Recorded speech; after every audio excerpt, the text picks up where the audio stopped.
मुर्शिदाबाद में वक्फ विवाद ने पकड़ा तुल। राज्यपाल ने राष्ट्रपति शासन की सिफारिश की। मुर्शिदाबाद में वक्फ संपत्ति को लेकर लगातार बढ़ रहे तनाव और हिंसा के मद्देनजर अब मामला केंद्र तक पहुंच चुका है। राज्यपाल ने हालात को बेहद गंभीर बताते हुए राष्ट्रपति शासन की सिफारिश कर दी है। जानकारी के मुताबिक उन्होंने इस पूरे घटनाक्रम की विस्तृत रिपोर्ट केंद्रीय गृह मंत्री को भेजी है, जिसमें राज्य में कानून व्यवस्था की विफलता को प्रमुख रूप से उजागर किया गया है। रिपोर्ट में कहा गया है कि अगर जल्द से जल्द कार्रवाई नहीं की गई तो स्थिति पूरी तरह नियंत्रण से बाहर हो सकती है। राज्यपाल ने यह भी दावा किया कि वक्फ बोर्ड से जुड़ी गतिविधियों में पारदर्शिता की कमी, राजनीतिक हस्तक्षेप और प्रशासनिक लापरवाही ने मामले को और भी भड़काया है। इस रिपोर्ट के बाद केंद्र सरकार के स्तर पर हलचल तेज हो गई है। अब सबकी निगाहें इस बात पर टिकी है कि क्या बंगाल में वाकई राष्ट्रपति शासन लगाया जाएगा या राज्य सरकार को स्थिति सुधारने का अंतिम मौका दिया जाएगा। मुर्शिदाबाद में वक्फ विवाद ने पकड़ा तुल। राज्यपाल ने राष्ट्रपति शासन की सिफारिश की। मुर्शिदाबाद में वक्फ संपत्ति को लेकर लगातार बढ़ रहे तनाव और हिंसा के मद्देनजर अब मामला केंद्र तक पहुंच चुका है।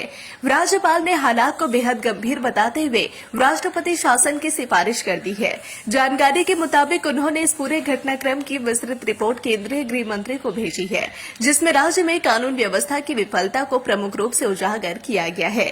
रिपोर्ट में कहा गया है कि अगर जल्द से जल्द कार्रवाई नहीं की गई तो स्थिति पूरी तरह नियंत्रण से बाहर हो सकती है।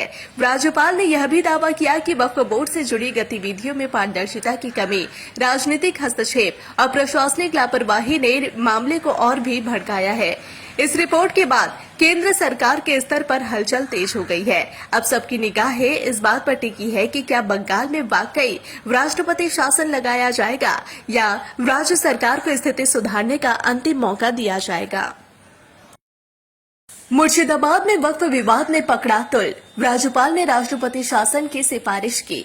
मुर्शिदाबाद में वक्फ संपत्ति को लेकर लगातार बढ़ रहे तनाव और हिंसा के मद्देनजर अब मामला केंद्र तक पहुंच चुका है। राज्यपाल ने हालात को बेहद गंभीर बताते हुए राष्ट्रपति शासन की सिफारिश कर दी है। जानकारी के मुताबिक उन्होंने इस पूरे घटनाक्रम की विस्तृत रिपोर्ट केंद्रीय गृह मंत्री को भेजी है, जिसमें राज्य में कानून व्यवस्था की विफलता को प्रमुख रूप से उजागर किया गया है। रिपोर्ट में कहा गया है कि अगर जल्द से जल्द कार्रवाई नहीं की गई तो स्थिति पूरी तरह नियंत्रण से बाहर हो सकती है। राज्यपाल ने यह भी दावा किया कि वक्फ बोर्ड से जुड़ी गतिविधियों में पारदर्शिता की कमी, राजनीतिक हस्तक्षेप और प्रशासनिक लापरवाही ने मामले को और भी भड़काया है। इस रिपोर्ट के बाद केंद्र सरकार के स्तर पर हलचल तेज हो गई है। अब सबकी निगाहें इस बात पर टिकी है कि क्या बंगाल में वाकई राष्ट्रपति शासन लगाया जाएगा या राज्य सरकार को स्थिति सुधारने का अंतिम मौका दिया जाएगा।